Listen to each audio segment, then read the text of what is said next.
Voilà, j'ai beaucoup de joie d'être avec vous pour ces deux réunions. Je sais que le Maître a toujours quelque chose à donner. N'a-t-il pas dit 2 ou 3 unis en mon nom, je suis là au milieu d'eux. S'il est au milieu de nous, c'est pour agir. Où il a été, il a toujours fait. Il n'a jamais regardé à l'apparence, il a toujours regardé au cœur. Le pire comme la pire, le meilleur comme le meilleur. S'il vient avec sincérité, s'il vient avec le cœur, peut recevoir ce que seul Dieu peut donner, car il sait ce qu'il te faut, il sait ce que tu as besoin. Lui seul peut pouvoir à ce besoin-là, parce qu'il est trop grand. Aucun homme, aucun père, aucune mère ne pourrait donner ce que ton cœur a besoin. Personne, ça n'existe pas. Un seul peut le faire, c'est Dieu. Dieu avait prévu de donner tout à l'homme, et il donnait tout à l'homme. Et vous savez de quelle façon l'homme a désobéi. Mais en Christ Jésus, Jésus a tout réparé. Jésus a tout répondu, Jésus a tout payé, il a tout achevé. Et à partir de ce moment-là, aujourd'hui, Dieu peut répondre à tous tes besoins. Que ce soit pour ton corps, que ce soit pour ton âme, pour ton esprit, Jésus peut le faire. Lui seul peut le faire. Il a été envoyé pour recevoir tout pouvoir dans le ciel comme sur la terre pour toi. Pour toi. Tu as besoin d'être béni, on ne peut pas vivre sans être béni, c'est pas possible. Écoutez, on ne peut pas vivre sans être béni. Nous sommes dans un monde terrible, un monde très très dur, un monde atroce. Les temps sont devenus mauvais, ils sont devenus aussi très courts. Nous ne savons pas ce que demain peut enfanter. On ne sait pas. On ne connaît pas tous les projets que les hommes qui nous gouvernent ont à cœur. On ne sait pas ce qui peut se passer demain et ni demain.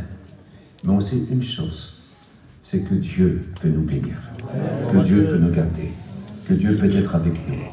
Vous avez besoin de Dieu, j'ai besoin de Dieu, même au bout de toutes ces années de vie chrétienne, j'ai toujours besoin de Dieu. Il est impossible de vivre une journée sans lui. Le monde est trop dangereux, la vie est trop dangereuse. Nous avons un ennemi terrible, plus fort que nous tous, plus fort que tous les hommes de la terre rassemblés, plus fort que tous les armes sophistiquées qu'il peut y avoir dans le monde. Il n'y a rien qui ne l'effraie, il n'y a rien qui ne le fait peur. Et rien des créations humaines et aucun humain ne peut lui faire peur. Personne ne peut le vaincre. Mais Jésus l'a vaincu. Et Jésus est avec nous. Jésus désire nous bénir, désire nous garder et nous protéger. On a besoin de regarder à lui. C'est le moment d'être sérieux. C'est le moment de penser réellement que nous avons besoin de Dieu. Je ne sais pas si tout le monde est converti, je ne le pense pas.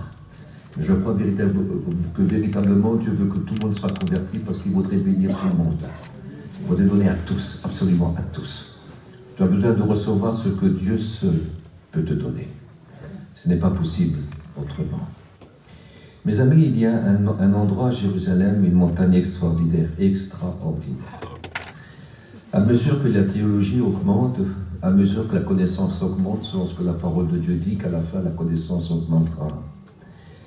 Nous savons beaucoup de choses qu'on connaissait il y a 100 ans en arrière, c'est vrai, parce que l'épreuve nous est montrée aujourd'hui, des choses qui ont été écrites il y a 2000 ans et qui se sont réalisées, donc la connaissance a augmenté énormément. Ce que je voudrais essayer de vous faire réaliser que sur une des montagnes de Moria, montagne extraordinaire, Dieu a parlé par la bouche d'Abraham en disant « Jéhovah Jireh », c'est-à-dire la montagne de Dieu. Dieu se pourvoira. Le texte original, la pensée originale en hébreu, c'est que Dieu verra, Dieu acceptera et Dieu donnera. C'est formidable, c'est extraordinaire. Écoutez, vous connaissez toute cette histoire de Genèse chapitre 22 quand on parle d'Abraham et de son fils qu'il offre. Dieu n'a pas permis qu'il offre, il ne voulait pas. Mais simplement, il a sondé de façon particulière Abraham pour nous parler aujourd'hui, afin que nous réalisons que celui qui a de la foi en Dieu, la foi n'est pas vaine. La Bible dit qu'il ne fut pas justifié par ses œuvres, il fut justifié par sa foi, parce que c'est la foi qui fait nos œuvres. Écoutez, l'homme qui n'aurait pas d'œuvre en Dieu, c'est comme une âme qui n'a pas de corps. Alors, elle n'a pas d'œuvre. C'est ce que dit Jacques. C'est ce que dit la Bible. C'est comme un homme qui n'a pas d'âme et qui n'a pas de corps. Un corps sans âme, il est mort. Il ne sert à rien. Absolument à rien. La foi est quelque chose de particulier. Et Abraham avait de la foi. Il savait que s'il aurait même offert son fils en sacrifice, que Dieu l'aurait ressuscité, parce que Dieu avait fait des promesses envers ce fils en disant qu'une postérité bénie viendrait de ce fils-là. Il le savait, de cette postérité bénie devrait venir donc le Sauveur Jésus. Puis il pensait véritablement qu'il serait béni. Mais Dieu n'a pas voulu de son fils. Il dit non, ne touche pas à ton fils. Ne touche pas à ton fils. Mais lui va offrir sur la montagne quelque chose de merveilleux, son fils béni. Le Fils de Dieu. Celui qu'on appelle Dieu. Dieu l'appelle Dieu. Dieu lui dit, oh Dieu, ton Dieu, t'a donné, t'a établi, t'a oint, t'a assis. Et puis il dit, toi Seigneur, il dit à son fils. Il l'appelle Seigneur. Au commencement, tu créas les cieux et la terre. Voilà ce qu'il dit de son fils. Ce fils est béni, ce fils béni. Ce fils qui apporte la vie, véritablement la véritable vie. La vie qui vaut la peine d'être vécue. La vie qui vaut la peine d'être vécue. Même s'il y a là quelques vicissitudes, même s'il y a là quelques soucis, nous avons tous des soucis. Mais nous vivons dans une espérance extraordinaire. Extraordinaire. Dieu a tant aimé le monde, vous savez très bien qu'il a donné son Fils, afin que quiconque croit en lui ne périsse point, mais qu'il ait la vie éternelle. Et nous avons cette assurance, car nous l'avons expérimenté. Oui, il existe. Dieu existe. Son Fils existe. Ce n'est pas une légende, ce n'est pas un mythe, c'est réel. Dieu existe. Dieu existe. Et son Fils est vivant. Son Fils existe. Et il a promis d'être ici. Il est avec nous ici. Ici. Oh, quelle montagne exceptionnelle. Quelle montagne merveilleuse que ce mont-là. Oh, certains penseraient que l'endroit même serait où l'endroit où le temple a été construit. Mais ce n'est pas la réalité, ce n'est pas véritablement la réalité. C'est pourquoi? Parce que Abraham a dit ces mots, et Jésus a dit ces mots. Abraham a vu mon jour. Et il a tressailli de joie. Bien sûr, ce n'est pas son fils. Mais dans un buisson juste à côté, un bélier, c'est-à-dire la brebis royale, l'agneau royal. Un bélier était pris par les ronces, par les épines. Et il a pris ce bélier-là, puis il l'a sacrifié à la place de son fils. Et on pense véritablement, c'est à Golgotha, la plus petite colline, la plus importante, celle qui ressemble à un trône, celle où il est facile d'accessibilité, celle où il est possible de s'approcher rapidement. Et sur cette montagne-là, Christ a fait ses promesses. Quand je serai élevé, j'attirerai tous les hommes en moi. Absolument tous, tous, tous. C'est-à-dire, qui que tu sois et quoi que tu aies fait. Pour toi, il y a une place. Une place est réservée. Tu as le droit d'être sauvé. C'est une grande importance, je vous promets, c'est une grande importance. Parce que de ne pas être sauvé, il aurait mieux fallu ne pas naître. C'est Dieu. C'est Dieu. Écoutez, de ne pas être sauvé, même avoir vécu 100 ans, avec une vie heureuse, avec tous les privilèges qu'on pourrait recevoir, si on est perdu, si on va en enfer pour l'éternité. À quoi que ça sert? 100 ans, c'est tellement court. 36 500 jours. 36 500 nuits. Mais qu'est-ce que c'est court? 36 500 fois 24 heures. Qu'est-ce que c'est petit? Qu'est-ce que c'est court? À côté de l'éternité, vous mettrez 1000 terres. 1000 terres. Écoutez, vous multiplierez les étoiles par milliards, par milliards, par milliards. Il y aura toujours un jour où on les aura comptées. C'est pas moi qui pourrais le faire, mais Dieu pourrait le faire. Mais l'éternité, ça ne s'arrête jamais. Ça ne s'arrête jamais. Jamais, jamais. Une année, c'est 365 jours. 10 ans, c'est 3650 jours. Et 100 ans, c'est 36 500 jours. Mais qu'est-ce que c'est que assez pour se perdre? Mais assez pour être sauvé. Assez pour trouver Dieu. Assez pour trouver le Christ. Ce maître exceptionnel qui a donné sa vie pour nous sur ce bois-là. Le bois de la croix sur ce mont-là. Oh, quelle colline extraordinaire. Juste au centre de la terre. Écoutez, c'est le centre, c'est l'endroit le plus au centre de la terre, de toute la terre habitée. C'est l'endroit le plus au centre. Israël, c'est le pays le plus au centre. Jérusalem, la ville la plus au centre. Mais Golgotha, pourtant il y a Moria. Pourtant il y a Sion. Pourtant il y a le mont des Oliviers. Pourtant il y a le mont Scopus. Non, la plus au centre, c'est Golgotha. C'est extraordinaire. Il dit, quand je serai élevé, j'attirerai tous les hommes à moi. C'est-à-dire les 5 continents. J'attire tous les hommes. Dieu veut sauver tous les hommes. Et ça serait de te sauver. Car Dieu a tant aimé le monde qu'il a donné son Fils. Non, c'est vrai. Il ne l'a pas envoyé pour juger le monde. Non, il l'a envoyé pour le sauver. Tu as le droit d'être sauvé. Ton prix vaut très cher, tu sais. Tu vaux très très cher. Tu vaux une fortune. Aucun père, aucune mère qui donnerait ta vie pour toi, leur propre vie pour toi, ne pourrait rien faire. Déjà qu'eux-mêmes ne peuvent pas se sauver d'eux-mêmes. Ils ont besoin du Maître Jésus. Quelle importance. Mais voici Dieu a donné son Fils.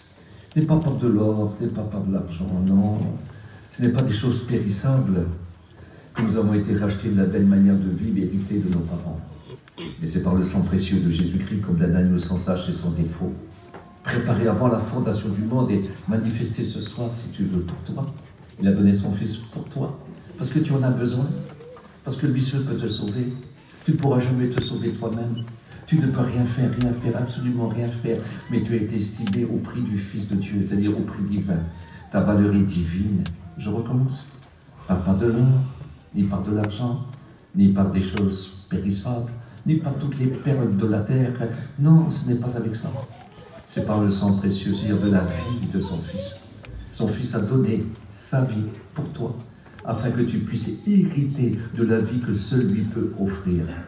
Seul le Fils de Dieu a le pouvoir de te donner la vie, parce qu'il a dit « Je suis le chemin, je suis la vérité, je suis la vie.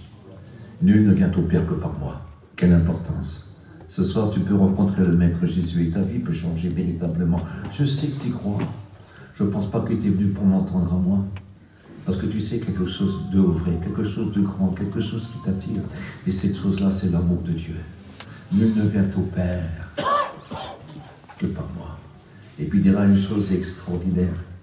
Nul ne peut venir à moi si ce n'est le Père qui l'attire. Il me dit, c'est l'amour de Dieu qui nous pousse à la repentance.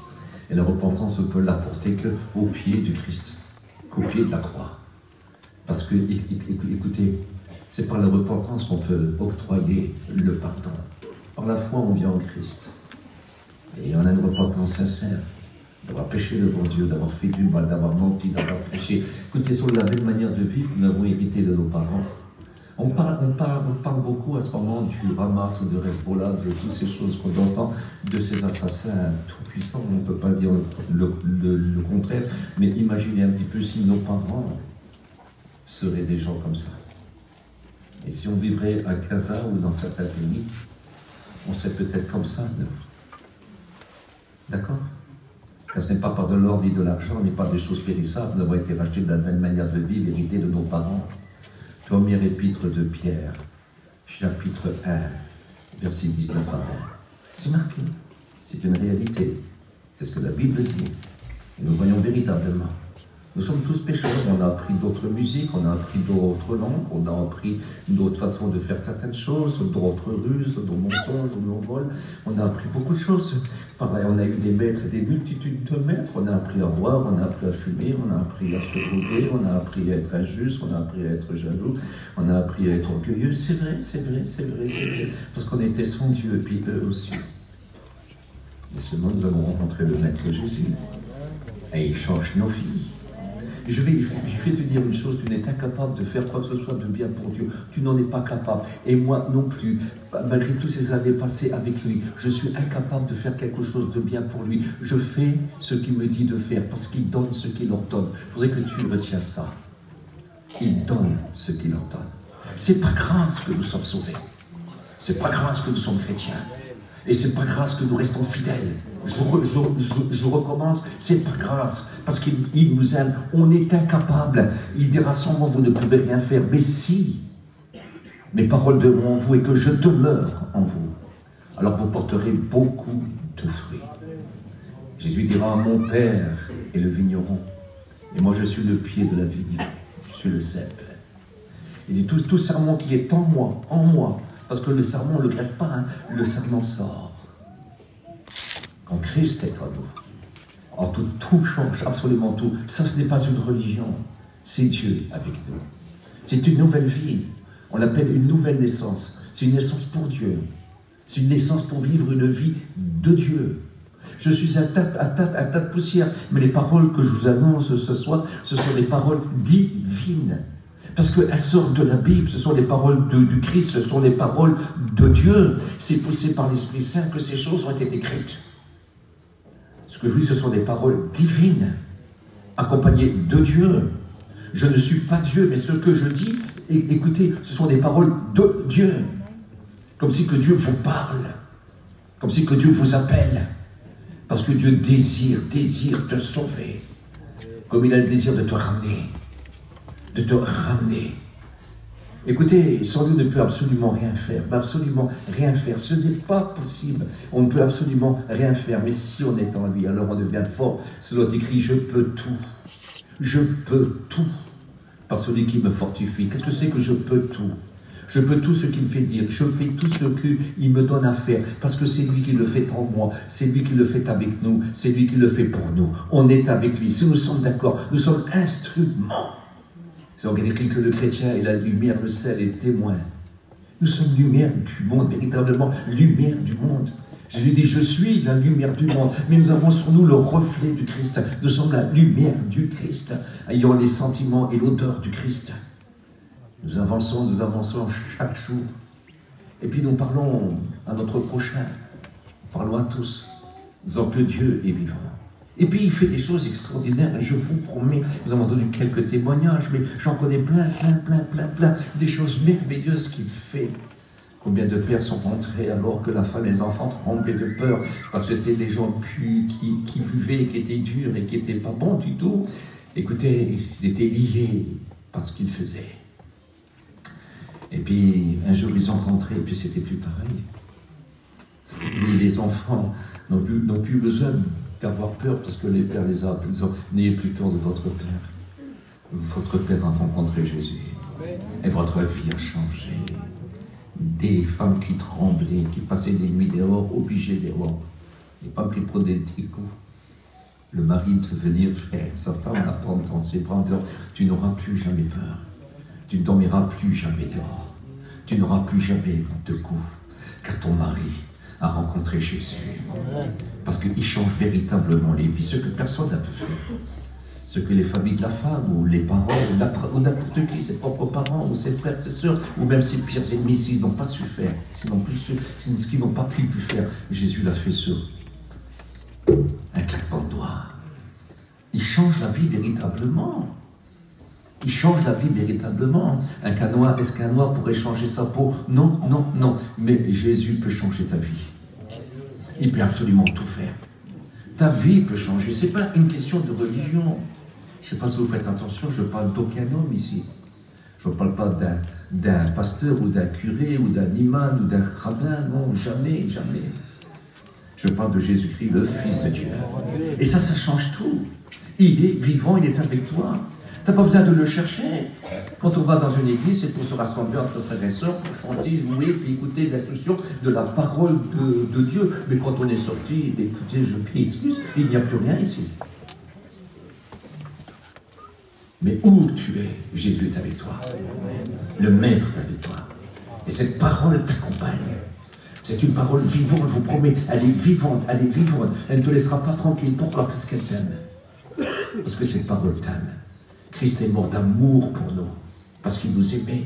Et il est écrit que Christ, c'est la parole de Dieu, c'est l'évangile, la bonne nouvelle, une bonne nouvelle, enfin, quelque chose de durable, quelque chose de palpable, quelque chose, écoutez, qui change véritablement toute chose, qui fait de toi un être nouveau, selon qu'il est écrit que ceux qui sont en Christ sont des nouvelles créatures.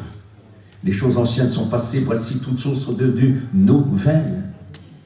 Chaque jour, tu pourras compter. Moi, quand je me lève le matin, la première des choses, je me mets devant lui, je lui rappelle ce que j'étais. Je dis, j'étais ça, j'étais ça, j'étais ça. Mais je t'ai rencontré, et puis tu as changé ma vie. Seigneur, si tu me laisses aujourd'hui, je ne pourrai rien faire de bon. Tu sais ce que je suis ce que je suis, pas grave, je suis ce que je suis à cause de toi. Et si maintenant je vis pour toi, je vis pour celui qui m'a aimé et qui s'est livré pour moi. Alors je lui demande, Seigneur, permets qu'aujourd'hui, je puisse faire ta volonté. Ta volonté. C'est de cette façon-là qu'il nous a appris à prier.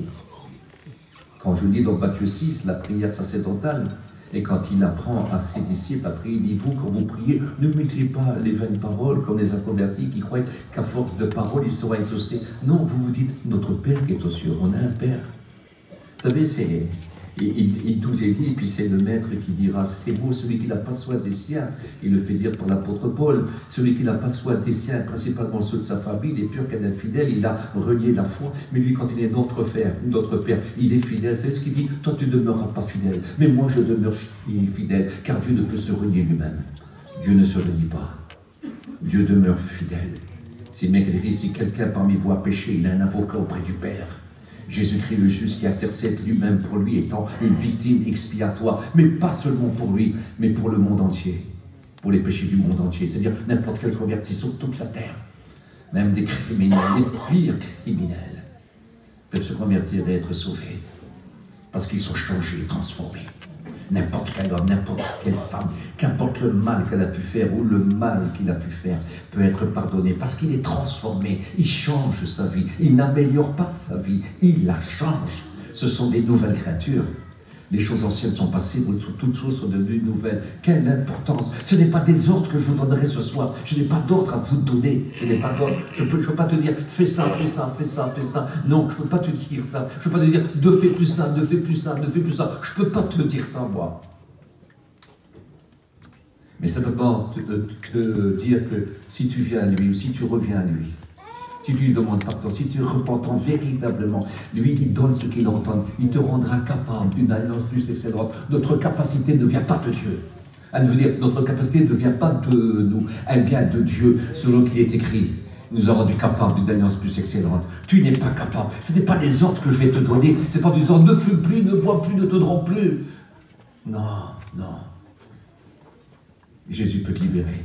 Amen. Jésus te libère. Amen. Je ne veux pas dire ne vends plus, ne triche plus, ne frôle plus, ne frappe plus. Je ne veux pas te dire ça. Je veux dire Jésus peut te libérer. Il peut te rendre bon, il peut te rendre juste, il peut te rendre amour. Il peut changer ta vie. Il ne faut pas que l'évangile soit voilé. Il ne faut pas que l'évangile soit faussé. Non. Jésus dit sans moi vous ne pouvez rien faire. Rien faire. Et voyez-vous, il y a un secret. Dans tout ça, il y a un secret. C'est l'aimer.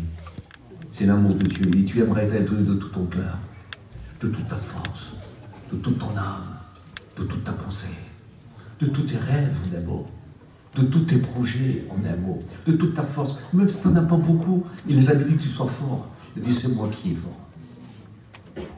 Vous savez, quand il me prend la main, il pourrait avoir 1 milliard de démons devant moi et le diable lui-même, j'ai rien à craindre. J'ai sa main dans sa main, j'ai ma main dans sa main. Et ça, c'est important. C'est lui le fort.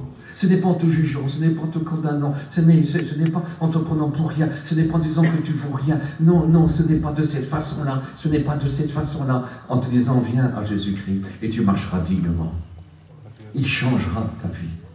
Tu n'es pas capable, tu ne seras jamais capable. La gloire revient qu'à Dieu. Et ce n'est que grâce, ce n'est que grâce, ce n'est que grâce, ce n'est que grâce. C'est pas grâce. Grâce est une faveur imméritée. On donne une faveur imméritée aux incapables. On donne une faveur imméritée à la nature pécheresse, à la nature humaine, à la nature charnelle. Mais il donne une faveur imméritée. Il fait grâce. Il change véritablement l'âme, l'esprit, le corps. Il agit sur ces 3 parties d'une façon merveilleuse, merveilleuse. Ce soir, ta vie peut changer. Voudrais-tu changer? Voudrais-tu le rencontrer? Parce que de toi, moi, et je sais que tu crois qu'il existe, de toi, moi, vu qu'il existe, ça serait trop bête de passer à côté. Ça serait trop bête. Tu sais pourquoi? Parce qu'il est écrit ceci. Après avoir entendu, ils n'ont pas cherché. Ils sont donc inexcusables. Tu te rends compte? Inexcusable. Parce que je vais te dire une chose, si je le demande souvent quand je fais une croisade d'évangélisation, demandez un signe. Il est vivant. Mais dites-le avec vérité. Quand je lis dans 2 Chroniques, chapitre 4, à partir du verset 9, je me souviens d'un homme qui s'appelle Jabé, qui signifie douleur. C'est un homme qui a souffert énormément. À sa naissance, c'est sa maman qui l'a appelé douleur. Parce qu'elle savait qu'il allait souffrir. Il était peut-être infirme, on ne sait rien, mais il avait quelque chose qui n'allait pas du tout. Et il a grandi avec une certaine indifférence. C'était le plus considéré de ses pères, certainement le plus vieux. Mais il était limité, très très limité. Et puis, au bout d'un certain temps, mais c'est un homme, vu que c'est le plus considéré de tous, il va faire une prière, il va dire, si tu me bénis, Il est de si tu me bénis. C'est-à-dire que tu me souhaites du bien. Parce que bénir, c'est souhaiter du bien. C'est pour ça qu'il est écrit que nous, les chrétiens, on ne doit pas maudire, on doit bénir. Maudire, c'est souhaiter du mal. Mais bénir, c'est souhaiter du bien. Et on doit bénir nos ennemis. Non? On doit souhaiter du bien à tout le monde. À tout le monde. À tout le monde.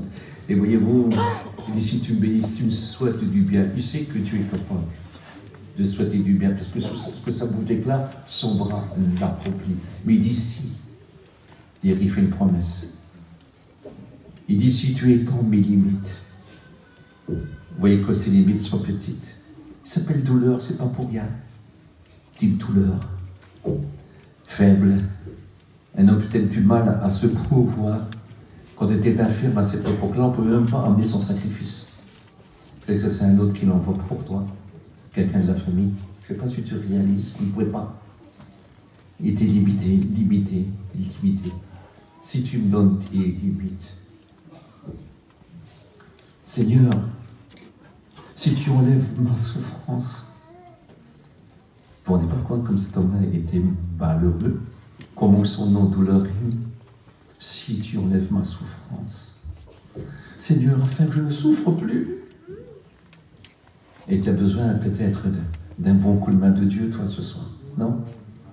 Si Dieu pouvait enlever tes limites, s'il te bénirait, s'il enleverait ta souffrance afin que tu ne souffres plus, pourquoi tu ne lui demandes pas? Pourquoi tu ne lui demandes pas?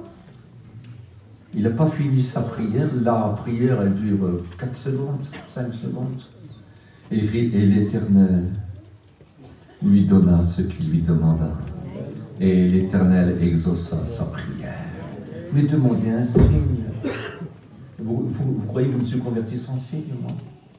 Vous croyez que je ne lui ai pas demandé? Seigneur, si c'est vrai. Si c'est vrai, ben moi aussi je voudrais. Et écoutez, ça n'a pas toujours été simple. Mais je l'ai rencontré. Il a changé ma vie. Il a fait de moi une nouvelle créature. Il a fait de moi un homme nouveau. Et il a fait de moi un témoin du Christ. Je suis un témoin de celui que j'annonce. Je suis un prédicateur de l'Évangile. Et j'en suis fier, écoutez, d'une façon particulière. Vous savez ce que quelqu'un m'a dit une fois? Toi, tu es un bon à rien. Tu es juste bon à prêcher. Eh bien, j'en ai assez. Ça me suffit. Ça me suffit. Croyez-moi, j'en ai vraiment assez. Avec ça, ça me suffit. Et tant qu'il me laisse un petit peu de force dans mon corps, parce que je dois l'aimer de toutes mes forces, de toute façon, de la force, je n'en ai pas besoin. Tout simplement des bonnes dispositions, de la sincérité, du vouloir, le désirer.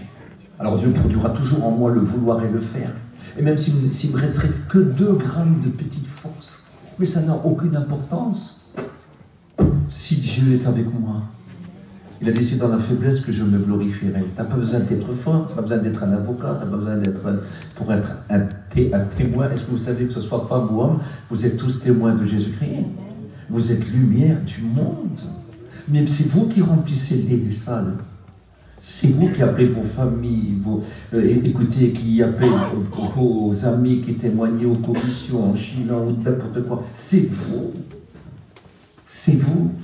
Pas votre gentillesse, pas votre douceur, pas votre témoignage, pas votre sourire, en ne rendant pas le mal pour le mal. C'est vous. Il vous rend capable d'être témoin de Jésus-Christ parce qu'il met dans votre cœur ses sentiments. Il met sa bonne odeur. Vous devenez agréable. Quelle importance. Il met lui-même des paroles dans votre bouche parce que ce sont des paroles divines. Écoutez, Jésus s'appelle Dieu. Et quand je dis à quelqu'un, Dieu a tant aimé le monde, qu'il a donné son Fils unique, afin que quiconque croit en lui ne périsse point, mais qu'il ait la vie éternelle. Et écoutez, je m'excuse, ce sont les paroles de Dieu, ce sont les paroles du Christ, qui rend témoignage de son Père. Son Père a envoyé son Fils, parce que Dieu n'a pas envoyé son Fils dans le monde pour qu'il juge le monde, mais pour que le monde soit sauvé par lui. Tu as le droit d'être sauvé ce soir. Ne reste pas perdu.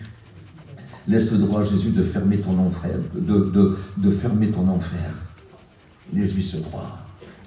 Écoutez, le châtiment qui nous donne la paix, il est tombé sur lui. Il a détruit ton enfer. Parce que le châtiment, écoutez, c'est l'enfer.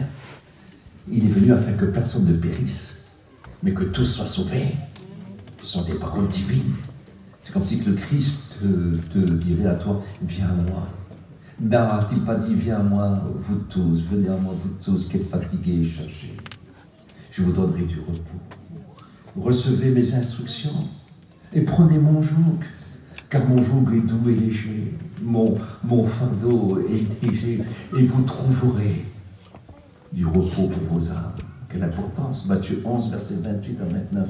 Quelle importance, quelle importance, quelle importance. Ce sont des paroles divines, vous entendez. C'est comme si que Christ, écoutez, sera là et que vous exhorterez, et qu'il vous exhorterez. Et c'est ce que l'apôtre Paul dit. Il dit, c'est Christ qui vous exhorte au travers de moi. Quelle importance, quelle importance. Christ vous appelle ce soir. Parce que, écoutez, Dieu a envoyé son Fils pour vous appeler, afin de vous réconcilier avec Dieu. Désirez-vous être réconcilié avec Dieu? C'est une chose importante.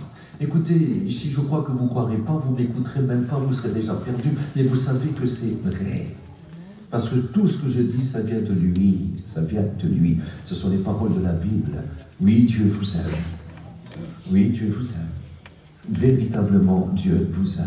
Des multitudes l'ont rencontré. Mais des multitudes de toutes sortes de gens. Écoutez, des gens incapables, des gens pécheurs, des gens durs et violents.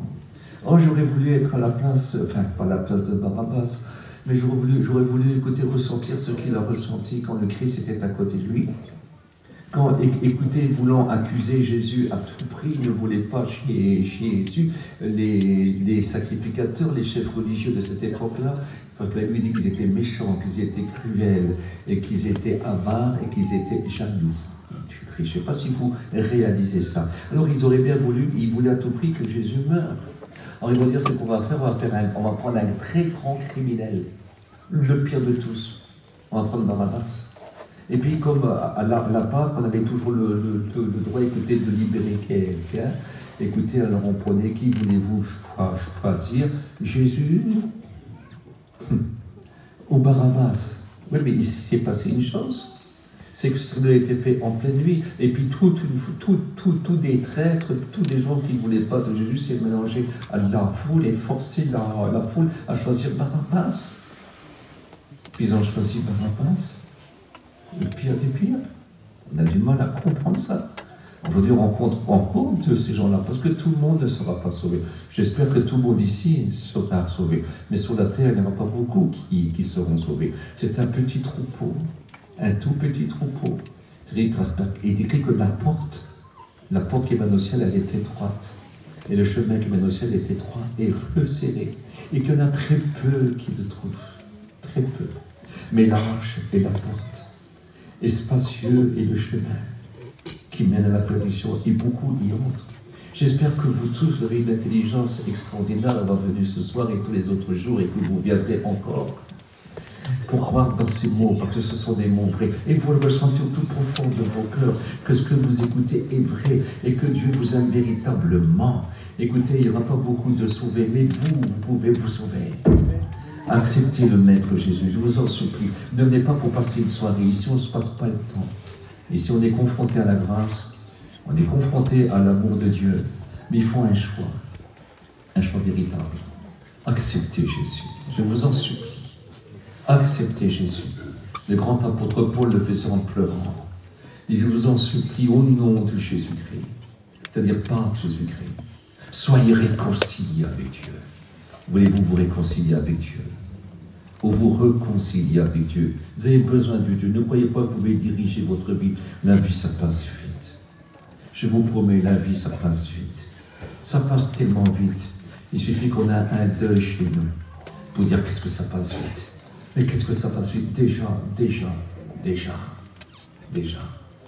Je vous prie au nom de Jésus-Christ, réconciliez-vous avec Dieu avant qu'il ne soit trop tard. J'ai envie de prier. Voulez-vous que nous prions ensemble? Tu es un Dieu vivant et vrai. Tu es un Dieu merveilleux. Seigneur, tu n'as pas hésité à donner ton Fils. Le merveilleux. Nous savons que ton Fils est ici présent. et qu'il appelle les pécheurs, qu'il appelle les pécheresses, qu'il appelle les rétrogrades, qu'il leur demande de venir, de revenir. Seigneur, je sais, Seigneur, que ton esprit qui combat de péché, de justice et de jugement fasse comprendre ce qui a été entendu. Donc je sais que ton Saint-Esprit est toujours à l'œuvre et qu'il le fait d'une façon merveilleuse, merveilleuse, parce qu'il nous fait comprendre, Seigneur, ce qu'on ne pourrait jamais comprendre. Mais toi, tu veux qu'on comprenne, Seigneur, et tu ouvres nos esprits. À toi revient toute la gloire dans le nom de Jésus. Amen. Si nous voulons en faire quelque chose de particulier, parce que, écoutez, je suis très content d'avoir venu ici, j'ai de la famille, j'ai des amis que je connais depuis plus de 50 ans, et je suis vraiment heureux d'être là. Mais je ne suis pas venu pour ça. Je ne suis pas venu pour rien. Je suis venu, je crois, véritablement envoyé par le Christ lui-même pour vous parler de sa personne. Et puis, j'aimerais vous laisser le choix. C'est important, un choix. J'ai fait beaucoup de réunions dans ma vie et j'ai vu beaucoup de gens se lever ou lever la main, mais quand je repassais quelques mois après, c'était toujours les mêmes qui se levaient et les mêmes mains. Alors c'est ce que j'ai dit, ça je ne le ferai plus. À quoi ça sert?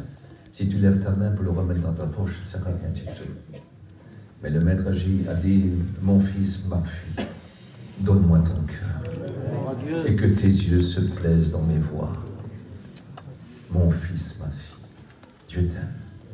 Je voudrais tellement que tu lui donnes ton cœur. Je ne suis pas venu pour vous épater non plus. Non, non, non.